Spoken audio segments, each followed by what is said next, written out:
Nós vamos conversar agora com uma senhora de 87 anos que dedicou 60 anos para o lar do idoso, que esteve na origem da criação da Associação de Pais e Amigos dos Excepcionais, a APAE, inclusive sendo professora, que militou 30 anos no Lions Clube Santa Rosa Centro e que deu origem à APADA, escola que trata de alunos surdos e mudos. É uma história fantástica, fantástica. O nome dela, Diomira Carpenedo. A senhora ainda trabalha em favor dessas instituições? Sim, é só esse ano que não se está trabalhando por causa da Covid, né? Então a gente só se telefona, nada mais. Mas o lar do idoso, Mas antes de entrarmos nos detalhes, dona Diomira, a senhora é natural de onde? Campininha do Parendi, A senhora se casou com o saudoso Rocco o Carpenedo. Carpenedo. Passou a morar em Santa Rosa em que ano? Ai, eu tinha 19 anos quando eu casei. Eu nem gravo. Mas Eu podemos estou muito tranquilamente... esquecida, mas o que eu lembro eu falo. Mas cerca de 70 anos para arredondarmos, Sim, correto? Muito bem. Então a senhora convive com Santa Rosa, que está completando 90 anos em 2021, há praticamente 70 anos. sim, sim. Muito bem.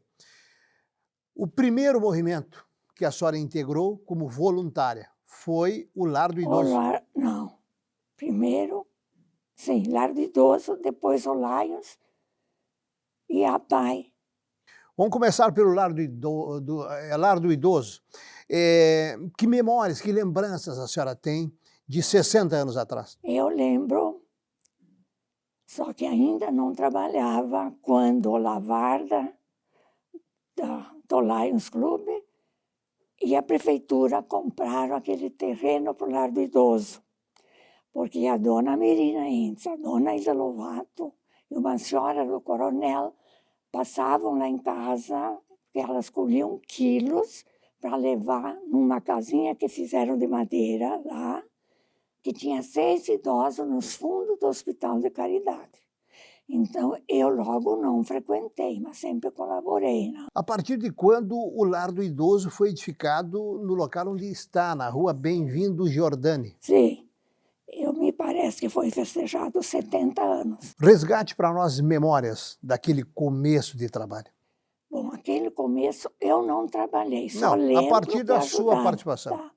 Depois, um grupo de amigas, nós íamos lá para remendar, pregar botão, fazer barra para as roupas dos idosos. Né?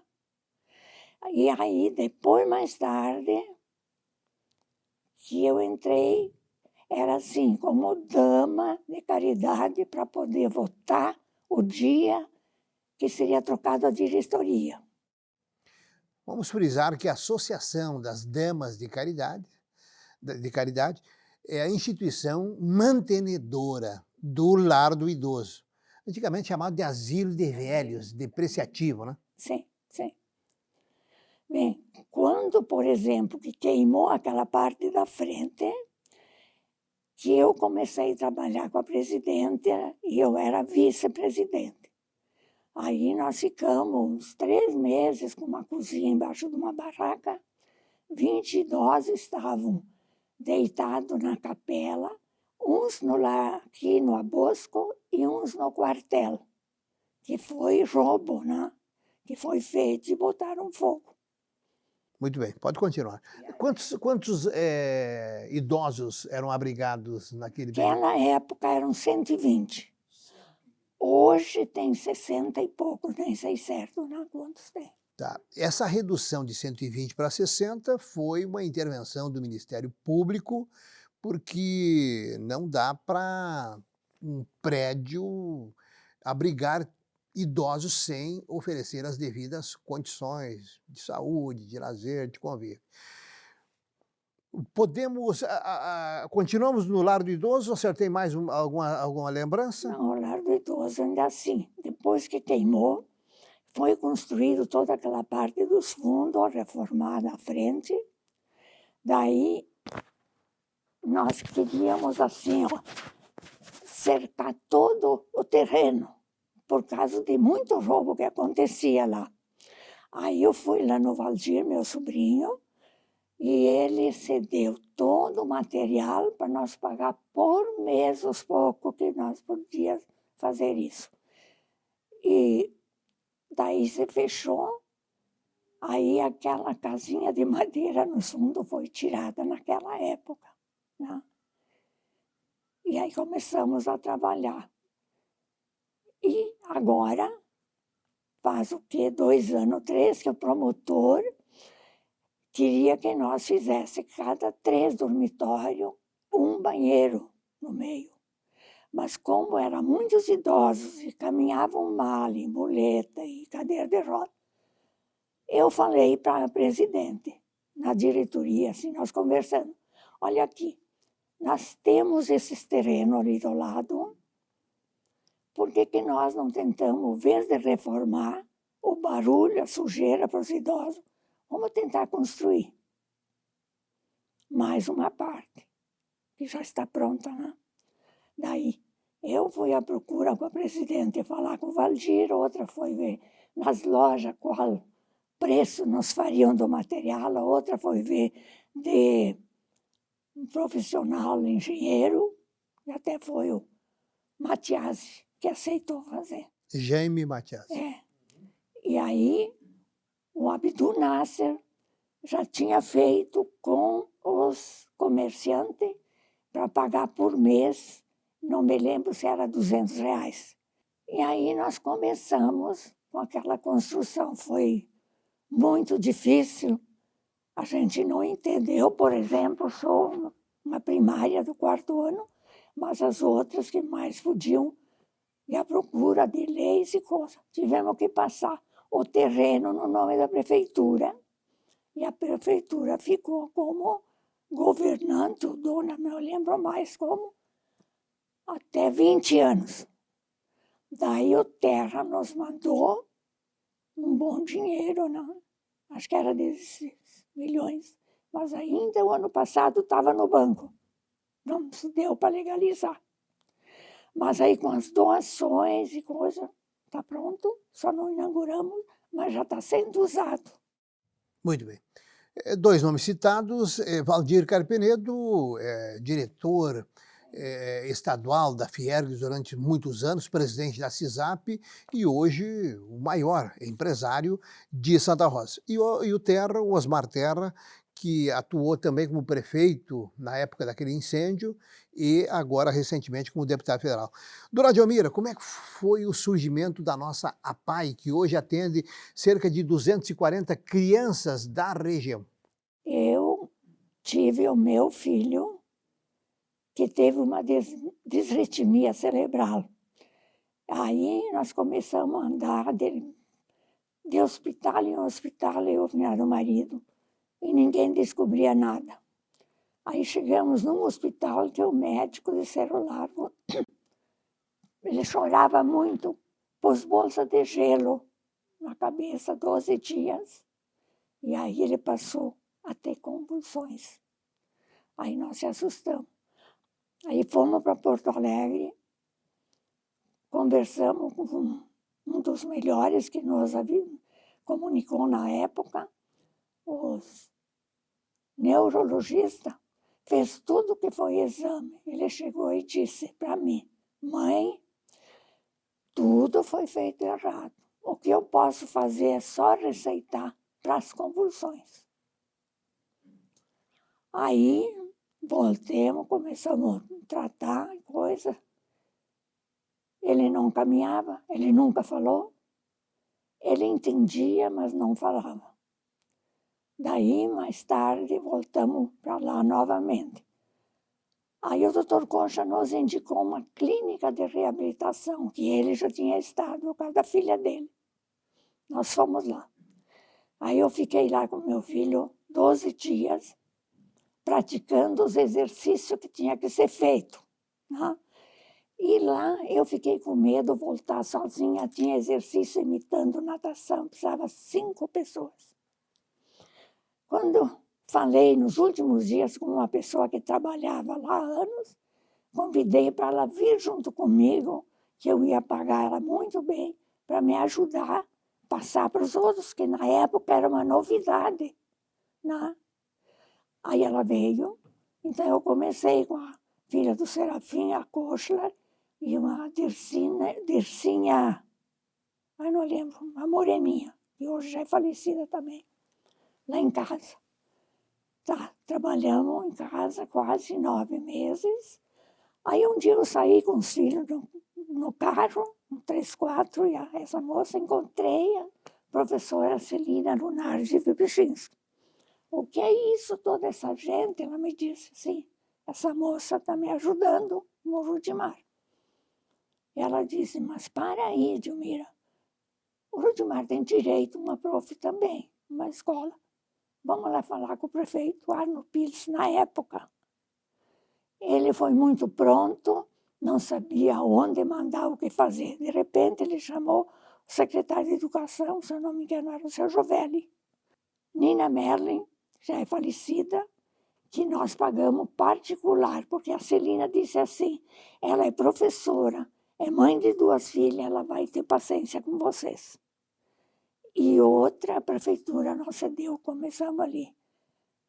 E não foi um ano, aí nós depois fundamos o Clube de Mães, para ter mães que acompanhassem. No mesmo ano foi fundado a PAI, que nós não conhecíamos, foi trazido de Porto Alegre, e que era formação de pais e amigos dos especiais, né? E aí a gente começou a fazer festas, já, cinema nós cedia para nós vender, para tudo que estava. Foi muito bom. A cidade foi tudo prontamente, não negavam nada, eu fui muito feliz. Você comprou um terreno lá embaixo, fica nos fundos dessa escola de hoje. E lá se começou, melhorou, maior os espaços. Aí depois você comprou o terreno da frente, aonde hoje está construída. Então, o primeiro terreno na Rua Caxias, e depois se ampliou, então, para a Avenida Borges de Medeiros. Então, eu trabalhei em casa quase 9 meses, com 3, e daí depois, aí a gente foi ali na peça que a prefeitura nos cedeu, cada uma levou a cadeira, eu forrei uma mesa grande para fazer os exercícios. E daí foi aumentando o povo. Eu seguido ia nas casas que eu sabia que tinha uma criança com algum probleminha. E as mães, na época, parecia que tinham vergonha. Quem que te mandou aqui? Aqui está tudo bem. Digo, não, eu penso nós se ajudar. Aí eu explicava. O único que deu assim logo, porque tinha um filho do Serafim, médico ali. Pai, nada é pior. Vamos começar. Foi muito bom, e o doutor Coxa, né? E você começou e assim foi indo, meu Deus. Hoje está naquilo. Nunca deixamos de trabalhar. Clube de mãe, todas as quartas-feiras nós fazia lasanha para vender, bolacha, fazia crochê, bordado, vendia. Nós dava 7.000 por mês para pai. Né? E nós trabalhávamos. A dona Delmira Carpenedo está fazendo alusão ao Clube de Mães Bondade e Amor. Precursor da APAI estruturada, dá para se dizer assim, né? Fisicamente. E aí nós vamos agora para a APADA mais recente, mas que teve uma base de sustentação decisiva no movimento leonístico, é isso? Sim. Eu lembro que a gente trabalhava para fazer festas, chás, coisas assim, para colher um dinheiro para ajudar a construção. O Laios fez isso. Também uma escola estruturalmente Meu bem Deus. instalada, né? Sim. Dona Delmira, é possível a senhora, primeiro, o seu sobrenome de casa? Turra. A senhora é Turra. e casou com o saudoso Rocco Carpenedo. A senhora pode falar sobre a sua família de berço e sobre a sua família de casamentos, Carpenedo? Sim, a minha família, Turra, nós éramos 6 irmãos, eu sou a segunda, e um irmão, Clarindo, era militar, era tenente e dentista. Esse se formou, se aposentou depois, e quando ele pensou em viajar, que ele se aposentou, ele foi atropelado por um ônibus lá em Curitiba e faleceu. O outro irmão era o Alcindo Turra, que trabalhou aqui no frigorífico muitos anos, depois foi morar em São Paulo, depois voltou para cá, depois de 40 anos, também já é falecido. E a minha irmã mais velha, a finada Maria, era casada com o Romildo Carpenedo. Nós éramos duas irmãs com 2 irmãos. Ela faleceu num acidente, ela e o outro, meu cunhado, e o Natalvino Carpenedo. Tinham ido a Porto Alegre acompanhar o cunhado que ia fazer tratamento, e na volta, lá na Serra, se acidentaram. No dia do meu aniversário, que era 7 de agosto, e no outro dia era o aniversário do Pedro. A minha família estava tudo bem, a mãe era colona, nós vinha de Campininha de Aranha, a mãe vendia todos os produtos que a gente conseguia, queijo, nata, chimia, e nós comprava tecido para nós costurar em casa. Aí eu queria sair estudar, a mãe não me deixou, me fez aprender costura, daí eu sempre costurei. Quando eu casei, então, com os Carpenedo, foi... No segundo mês casou Antônio, moramos juntos. Cada uma, depois de 2 anos, tivemos filho. Aí depois aquele foi para Mauá, para fazer a linha de ônibus, Santa Rosa, Mauá, né? Morava lá. Aí veio o Fidelis, morou com nós, 3 anos e meio. Daí veio o Jacó, irmão dele. Isso é que eu cuidei todos, costurei para todos. Você puxava água de poço para lavar, meu Deus. Aí depois veio o Pedro. Pedro ficou com nós 3 anos e meio, até que ele construiu o frigorífico. Aí ele casou. Aí ele foi morar numa casa. E aí a minha vida era assim, participava de um trabalho do Lions. Depois, papai, aí com meu filho chegou, comecei a correr, a médico. Então, depois que eu trouxe aquela funcionária de lá, que ela era filha de gente pobre e queria ganhar melhor, ela ficou comigo os 9 meses, até que nós entramos. A família Carpenedo eu ajudei todos. Dona Delmira, como é que a senhora conheceu o seu esposo Rocco Carpenedo há 68 anos atrás? Pois é. O Romildo já vinha lá em casa que namorava minha irmã mais velha. E o finado Romildo é pai do Valdir. Ele era mais novo. Daí um dia ele pediu para o irmão dele, o finado Rocco, ir até Campininha, que ele trouxe, ia daqui, de Santa Rosa, com um grupo para um baile do Parenti. Aí ele foi nos buscar. Claro, daí nós sentamos na mesma mesa. Aí dancei com ele. Aí ele falou que no outro sábado ele ia lá em casa com o Romildo. Tá. Falei para minha mãe, ela me xingou tanto, porque eu era 19 anos, 18, e ele já tinha 31. Ele serviu, era no tempo da guerra, que ele quase foi, um dia antes foi terminada a guerra, senão ele tinha ido. Foi amor à primeira vista, dona Delmira? Hã? Foi amor à Não, primeira eu já conhecia ele. E a gente, sim, era amigos, porque o Romildo já ia lá em casa. Daí ele falou que ele ia com o Romildo naquele segundo dia que eles iam lá. Choveu e eu fiquei feliz, porque a mãe não queria. Choveu, de repente apareceram os dois a cavalo com capa. Não, Tá bem. Muito obrigado pelo seu depoimento. Tá bem? aham. Diomira Carpenedo, 87 anos e ainda voltada para o movimento comunitário. Deu uma freada em função da pandemia que tornou mais devagar todas as atividades do gênero. Uma legenda viva de Santa Rosa.